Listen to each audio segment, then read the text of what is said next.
నిర్మల్ జిల్లాలో ప్రపంచ ఆదివాసీ దినోత్సవ వేడుకలు ఘనంగా నిర్వహించారు. వేడుకలను పురస్కరించుకొని ఎమ్మెల్యే మహేశ్వర్ రెడ్డి ఆదివాసీ పోరాట యోధులు రాంజీ గౌడ్, కొమరం భీం విగ్రహాలకు పూలమాలలు వేసి నివాళులర్పించారు. ఆదివాసీల సంక్షేమానికి కృషి చేస్తానని ఎమ్మెల్యే తెలిపారు.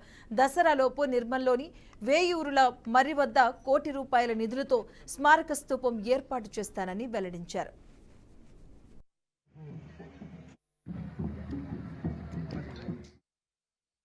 కొమరం భీం లాంటి యోధుల్ని ఇచ్చినటువంటి జిల్లా యావత్ ప్రపంచంలోనే గర్వంగా మేము ఆదిలాబాద్ జిల్లా వాసులమని చెప్పుకునేటువంటి గర్వకారణమైనటువంటి ఆదిలాబాద్ జిల్లా అడవులకు పుట్టినిల్లు, ప్రేమకు పుట్టినిల్లు, అమాయకత్వానికి పుట్టినిల్లు, అందరినీ ఆదరించి అభిమానించే ఆదిలాబాద్ జిల్లా. రామ్జీ గోండ్ ఏదైతే 1000 ఊరల మర్రిలో ఆ రోజు నిజాం నిరంకుశ పాలనలో ఉరి తీయబడ్డారో అలాంటి పవిత్రమైనటువంటి 1000 ఊరల మర్రి దగ్గర ఒక పర్యాటక కేంద్రం కింద ₹1 కోటి దసరా రోజు ప్రారంభోత్సవం చేసుకుంటామని చెప్పి తెలియజేస్తా ఉన్నాను. ఆ ప్రాంతంలో ఆ అమరవీరులకు స్తూపాన్ని, రామ్జీ గోండ్ పెద్ద స్టాచ్యూని, దాంతో పాటు ఆ ప్రాంతంలో పర్యటనకు ఒక పార్క్ ని ఏర్పాటు చేసుకుని ఈ ప్రాంతంలో చదువుకునేటువంటి విద్యార్థులు ఎంతో దూరం నుంచి వచ్చి హాస్టల్లో స్థలం లేక, ఫెసిలిటీస్ లేక ఇబ్బంది పడుతూ కిరాయి భవనాలలో అరకొర వసతులతోటి ఇబ్బంది పడుతున్నటువంటి ఈ విద్యార్థులకు ఖచ్చితంగా దసరా లోపల ఒక శుభవార్తనిచ్చి మీ అందరికీ ఒక ఇంటిగ్రేటెడ్ స్కూల్ ఒకే దగ్గర మొన్ననే ముఖ్యమంత్రి గారితో మాట్లాడిన ఖచ్చితంగా వారి పర్యటనలో భాగంగా ఈ ప్రాంతంలో ₹100 కోట్ల